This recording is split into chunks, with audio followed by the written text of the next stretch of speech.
Maharashtra today 24 news सत्य परिस्थितीचा सविस्तर आढावा। परांडा तालुक्यात 4 महिन्यांपासून धुमाकूळ घालून 20 ते 25 जनावरांचा फडशा पाडणारा बिबट्या अखेर वन विभागाच्या पिंजऱ्यात अडकला। कपिलापुरी येथे हा बिबट्या यशस्वीरित्या पकडण्यात आला। मागील 2 दिवसांपासून बिबट्याने कपिलापुरी गावात दहशत निर्माण केली होती।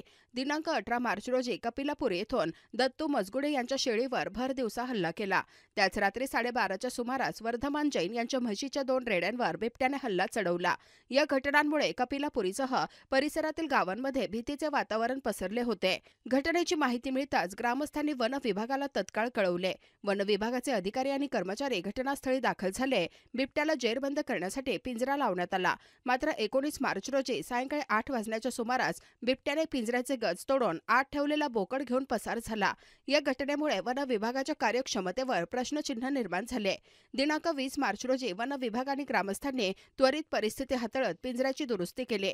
सुरक्षा व्यवस्था वाढवून पुन्हा पिंजरा लावण्यात आला। अखेर 20 मार्च रोजी रात्री 11 वाजण्याच्या सुमारास बिबट्या पिंजऱ्यात अडकला। बिबट्याला पकडल्याची बातमी गावात वाऱ्याच्या वेगाने पसरली। बिबट्याला पाहण्यासाठी मोठ्या संख्येने ग्रामस्थांनी कपिलापुरी येथे गर्दी केली। ग्रामस्थांनी सुटकेचा निश्वास सोडत वन विभागाचे आभार मानले। वन विभाग आणि ग्रामस्थांच्या एकत्रित प्रयत्नांमुळे बिबट्याला अखेर जेरबंद करता आले। या यशस्वी कारवाईमुळे कपिलापुरी गावासह संपूर्ण परांडा तालुक्यात आनंदाचे वातावरण निर्माण झाले आहे। महाराष्ट्र टुडे मराठीसाठी ब्युरो रिपोर्ट विलास समीर ओव्हाळ, परांडा, धाराशिव।